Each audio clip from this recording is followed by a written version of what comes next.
Well, thanks for having me here. My name is Dick Lavine. I work for the Center for Public Policy Priorities in Austin.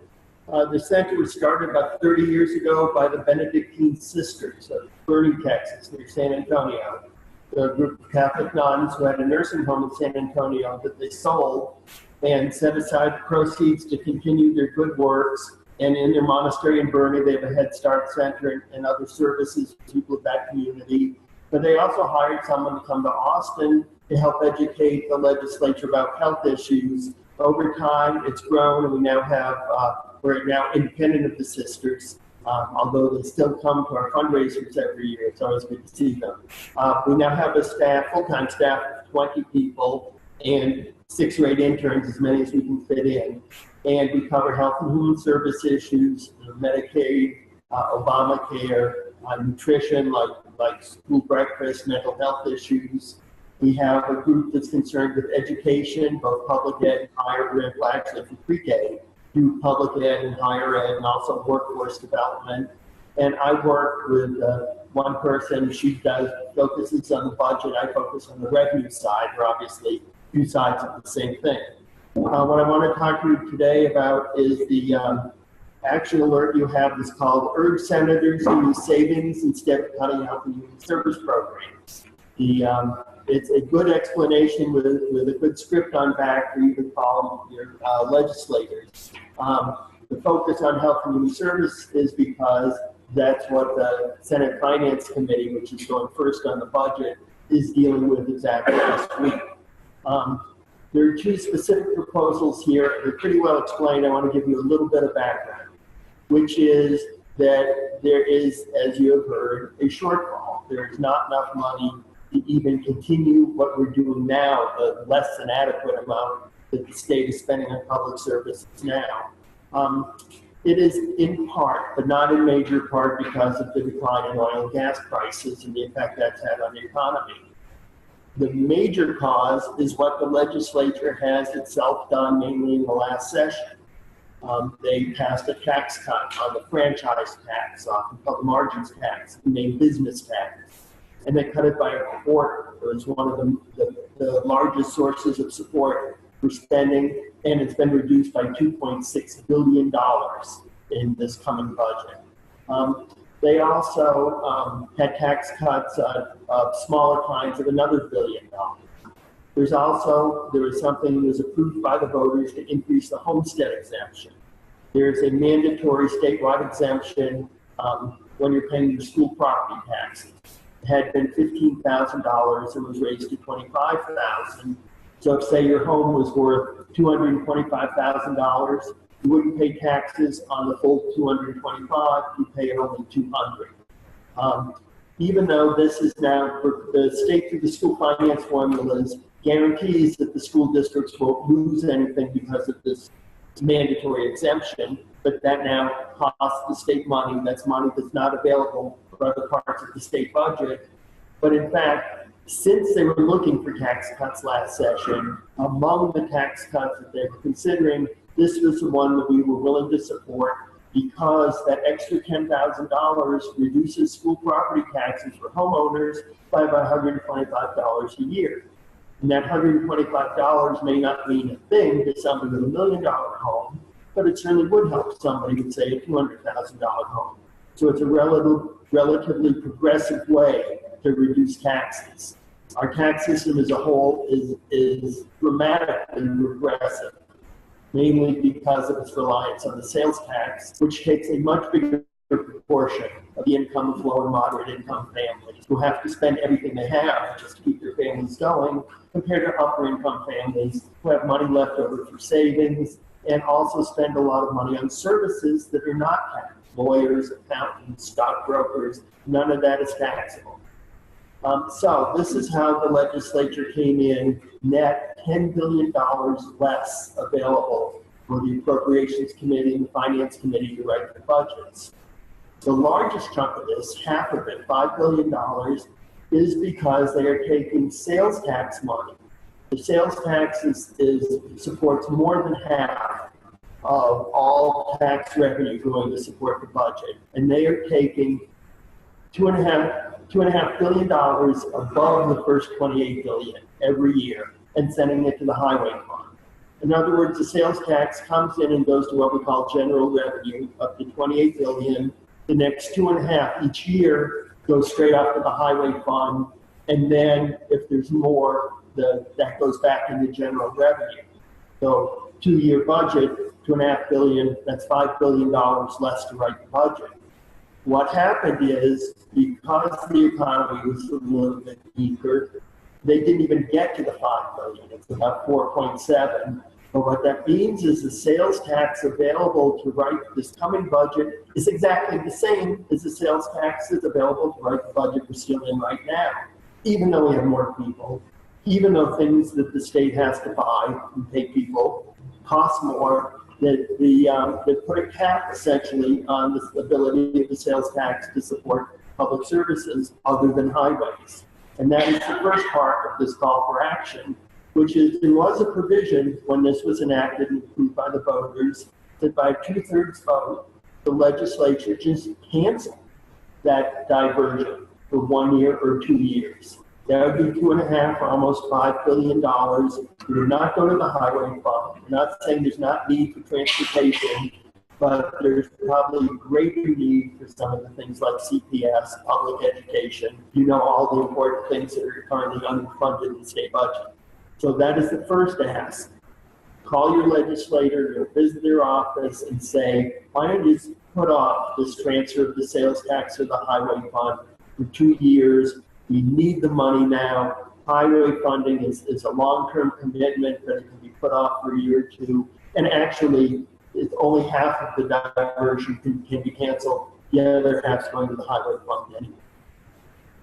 The second place where there's money available that can and should be spent to prevent harmful cutbacks in services is the rainy day fund. Now, the rainy day fund was established in the late 1980s, and you may remember oil then was $30, but it dropped to $10 a barrel, dropped by 2/3. That's at least as big a drop as has recently happened. And it completely disrupted the state budget. The state was a little more dependent on oil and gas revenue at the time. And in fact, there was a special session in 1986 just to cut the budget because they weren't going to have enough money to even get through the rest of the 2-year budget. And it's interesting to note that one thing the legislature did in that period of 5 years from about 86 to 91 is they raised taxes. The sales tax used to be 4.25%, and it's now 6.25% statewide plus some local add-on. The gasoline tax is 10 cents, it's now 20 cents. So that's one very reasonable approach when you don't have enough money to do what you need to do, is you raise taxes until you have enough money. That's not currently under consideration. Will not be surprised to hear. But what we do have available is also something that was done in 1986, was to create the rainy day fund. The official name is the Economic Stabilization Fund. And what it does is it takes 3/4 of the money, or you take 3/4 of the money above the 1987 levels of oil and gas production taxes, the taxes that are paid by the owners of the well based on how much you're taking, severing from the earth. Now that stream is spent half to the highway fund and half to the rainy day fund. But over time, the rainy day fund has built up, and the controller now estimates there will be almost $12 billion available in the fund by the end of the coming biennium. The purpose of the fund was economic stabilization. When the economy hits a rough spot, you use this to stabilize the state budget. Sometimes we talk about smoothing out the potholes in the roads. You get a smooth ride. That's what it was created for. Right now we have a need because the economy and these diversions and tax cuts have reduced the money available, and we want to maintain our investments in health and human services and education. This money can be used by a 3/5 vote or a 2/3 vote of the legislature, and it should be on the table. Now, starting with Governor Rick Perry, there was a misconception that it should only be used for one-time expenses. That's not its original purpose. That's not how historically it's been used. In fact, it's a little ironic because one of the uses under Governor Perry was to set up the Texas Enterprise Fund, which you may know is a somewhat controversial economic incentive program. And it's been used in the past actually for CPS and for prisons and other ongoing expenses when the revenue wasn't quite sufficient to do what was needed. So it is available to fund ongoing expenses in the budget, and that is the second part of the ask in this action alert. The bottom line is there's things the state needs to do. It's important that we maintain these investments. Let me just mention there's a press conference this morning by the Mexican American Legislative Caucus, which is a bipartisan caucus of Mexican American legislators and legislators who represent districts that are the majority Hispanic. And they listed 4 things that they want to hear from the governor in his State of the State speech tomorrow. And they emphasized education, because obviously the Hispanic population is younger than the average Texas population. A majority of our public school students right now are Hispanic students. And the future of Texas is the future of the Hispanic population. But that requires ongoing investments now so that they will complete school, that they'll get 2-year or 4-year degrees, and they will have the skills necessary to support their families. But if we cut back on that now, we'll be those children, obviously, but all of us will be suffering 10 and 20 years in the future. And let me also say in the Capitol this afternoon, there will be a press conference by the chair of Senate Education Committee and the Lieutenant Governor to lay out their plan for vouchers. And as Josh was explaining, not only the problems, the constitutional problems with vouchers, but it's draining money that ought to go to our public schools, going off to private, possibly religious. So things are not moving yet in the legislature, but they're picking up steam. And the Senate's already hearing the budget. I expect that the House committees could be appointed as early as the end of this week, which means their hearings will start up next week, most likely. So now is the time to act. There's still a chance to rescue the budget so that the cuts reflected in what the Senate filed, which would be harmful across the board, that those will be at least moderated. And the way to do it is to take the money from the sales tax, keep it in the general revenue fund, instead of letting it go off to the highway fund, and to use the rainy day fund for its original purpose, which is to stabilize the budget when we're having economic hard times. So for example, we have in the room, electronic. Yes, sir. Was there ever a cap on the rainy day fund? I think heard some there was a $9 billion cap. No, well, there's 2 things. There is, in fact, a cap. It's 10% of the money that is deposited in the general revenue fund. And that works out to $16 billion. And we're expecting 12, so it's not near the cap. Then there's something else they call the sufficient balance. Because as I mentioned, it used to be this 3/4 of oil and gas revenue over 1987 levels used to go all to the rainy day fund. A couple of sessions ago, they decided to split that, half to the still to the rainy day fund, the other half to the highway fund.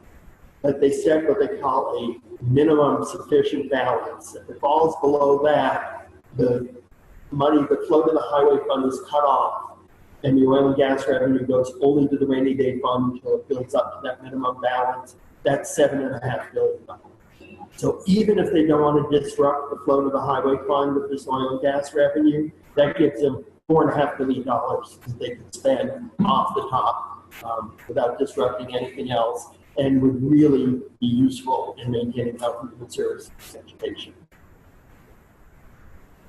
Yeah, one of the problems that I've seen, and I lived in a rural area in the middle of Eagleford for about 3 years, and the state isn't always very forthcoming with giving that money back to the local governments to do the highway work that's necessary. Yeah, that's true. They had to fight for it. Right, in the Eagleford and a lot of those areas, the roads were just decimated from the heavy trucks.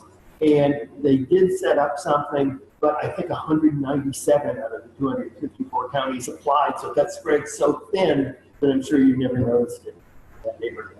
I'm not saying that there isn't work to be done on transportation. I have to drive on the interstate today.